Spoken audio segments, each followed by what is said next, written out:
Well, hello, ladies. I am here to share with you our stamp of the month.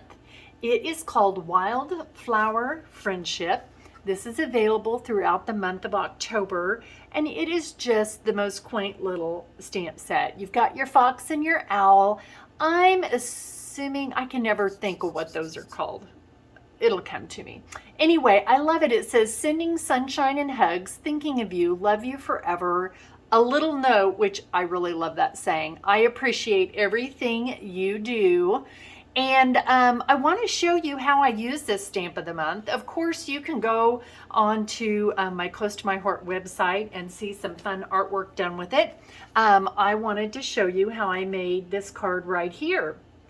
To start with, I wanted to let you know what I did. First of all, this paper right here is our wonderful mix-in paper. Oh my gosh, ladies, the mix-in paper for our October-November catalog is just absolutely stunning. Three pieces of it. Well, they all go with just about anything, but they're designed to work really well with the pumpkin spice, and the other three work with our holly and ivy. Just love it. But look at this beautiful gray plaid, which really will work with anything, ladies. So what I've done, I've cut this at 3 by 5 1/4, okay? And that's the piece that's going to sit right here on this card, and that would be the first thing you would do. Then I took a piece of our Harbor cardstock. Ladies, this is our new cardstock. There's always two sides to our cardstock. One's a little darker, one's a little lighter. There is a white core. So what I did is I started with a piece of Harbor that is 3 1/4 across and 4 1/2 up and down. And then what I'm going to do is just tear a little bit off this one side. It's going to take this down to where it's about 3 inches, because I'm probably pulling off about 1/4 inch, okay? That is what's going to go right there. But before it does, I am going to use some of our absolutely stunning new shimmer trim. This is one of our new colors. It's called Papaya. Love, love, love this stuff. And what I'm going to do is just run some Papaya shimmer trim down the left side of this straight edge. And you know what? Listen, I came in here without scissors. Oh well, I'll just fold that under. There's always a way, right? So anyway, I'm going to run that Papaya shimmer trim up the side, and you can see how that will fit onto our card. I've got about 3/4 inch all the way up top, and probably a good short inch, maybe a strong 3/4 inch going over. But I just layered those out. Actually, when you lay this down, I'd say you've got a good 3/4 inch from the edge of this background and texture over to where this would actually start, and a strong 1/2 inch up here of just the gray, if that makes sense. Because it's a little shy of 1/4 inch. It's more like a strong 1/8 inch going all the way around here. Okay, anyway, then now we get to the fun part. So I took some white cardstock and I cut a piece that's 2 1/2 by 3 3/4, and then I stamped it. And what I did, and I didn't even bring that block in here, I apologize. I used our archival black ink, and I put a little note and my owl actually on the same block. So I didn't have to worry about whether or not I got my owl placed just right to put a little note at the bottom. I just put it all on one block. I was able to line it up beautifully. Very easy. Now, the next thing I did was colored this little guy in, and there's a lot of ways you can color him in, and I wanted to talk to you about a few of them. I'm going to pull something here in front of me for just a minute. One of my favorite ways to color is actually with our exclusive stamp pads, and the reason for that is I know everything's going to match my paper perfectly. Two of the things I like best to color with would be our watercolor brush and then our clear shimmer brush. And I'm going to show you a little bit about what I'm talking about.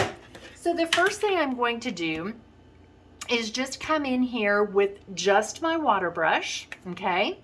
And I'm going to use my evergreen stamp pad, and I'm just going to squeeze this together just a touch. And what that's going to do is that's going to create a little color palette here. This is a wonderful way to do watercoloring, okay? Just without watercolors, right? And so what I can do is just rub this in here, and I can go down here and add more water if I need to lighten it, and just play with it until I get the color I want. And then what I'm going to do is just on this, I'm just going to come in here and start coloring some of these leaves. And I might leave some a little lighter and some a little darker, because no two leaves look the same, right? Now I'm not going to color every single leaf on this.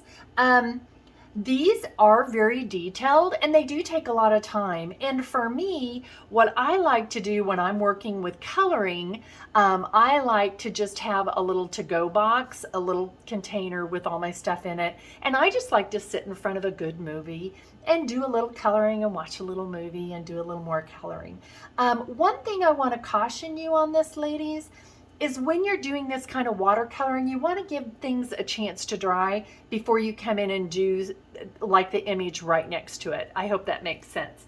I'm going to clean off my water brush here, and I'm going to show you another way to color, and that is using our clear shimmer brush. Now I'm going to go ahead and close up our evergreen, and I'm going to pull out, let's pull out the paprika. I also used the cranberry red on this, but I didn't bring that in here with me. So this is our paprika, which is a little bit orange, and I think it would be really fun to hit a few of my flowers using this shimmer brush instead of the watercolor brush. And the reason I like that is it gives just this beautiful shimmer. And I don't know how easy it's going to be for you to see that. I will hold this up in just a moment. But it really makes that pop a little bit more, having that glitter in there. I'm going to lift this up a little bit. I don't know if you can tell that. It's much prettier in person because it's kind of got a sheen to it.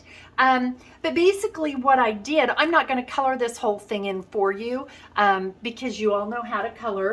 But I do want to tell you that for the owl, I used our watercolor brush and I used our mink ink. Mink ink. That rhymes, doesn't it?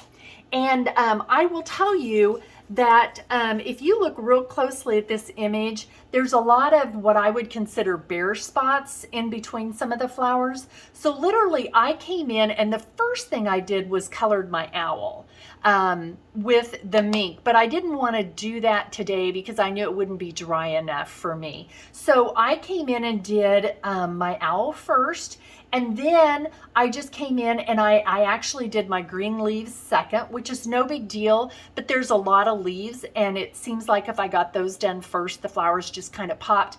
And then I tried to carry my color of my flowers in a bit of a triangle or in threes, like these were the orange, these three here are the paprika, and these four I actually did in the candy apple red. I did mine a little different on this one. I just wanted to show you how fun that shimmer brush is. Anyway, so that is how we colored this guy. And then I did a few other things to this to kind of make him pop.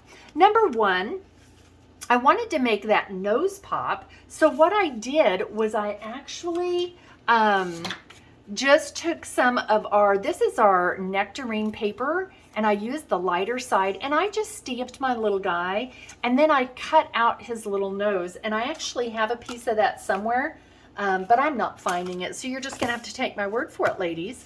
And then another thing I did was on a piece of white cardstock, I just stamped my little owl's face and cut it out.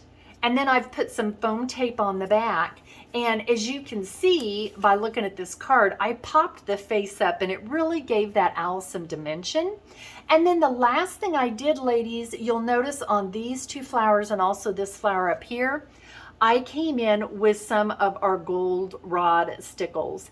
And that just, it's kind of hard to see, but if you had it in front of you, you would be able to see it a little better. Anyway, this is just such a really fun stamp of the month, and I think I'm going to use this a lot. Hedgehog, that's what this little guy is, I think. Anyway, thanks so much for joining in on our stamp of the month video. One thing I did want to explain to you girls, you're going to be hearing and watching some videos that talk about our VIPs. Now, if you're a VIP member, you're going to already know this, but basically, as a VIP member, it's $35 to sign up to be a VIP member, and you sign up under a consultant. Hopefully me. And basically every time you order, whether it be through me with Club or online, you're going to get a 15% credit on everything you purchase, ladies, which is great. And that's available to you at any time to use when you're placing an order online. Now, there are some additional perks if you are a club member or a virtual club member. Not only do you get that credit, but a club member actually purchases each month, and when they do that, they get to have a rotation on being hostess. Now, they're getting their free product as they go through the VIP program, but when they're hostess, I actually give them half price items based on how much they've purchased throughout the year. So they're rewarded for what they have done. That's our goal. But in addition to that, if you sign up to be a VIP member, it's $35 to sign up. Close to My Heart is going to give you $15 credit. So it's only actually costing you $20 to be a VIP member for the year. There's lots of wonderful workshops, and one of them you'll see pictured in our VIP video. However, if you're a club member, and by being a club member, it just means that for a year, you are going to order each month, okay? When you do that, at the end of that year, when it's your turn to hostess, I'm going to give you a $20 shopping spree with just me. So that, ladies, literally pays for your VIP subscription. I do this because my club members are phenomenal. They have been the most loyal, wonderful ladies ever, and I just want to reward them as best I can, and I would love for you to become a VIP member and or a club member so you can take advantage of one, if not both, of these specials. Anyway, thanks for joining in. I hope you enjoy our little Wildflower friendship stamp. Thanks so much, ladies.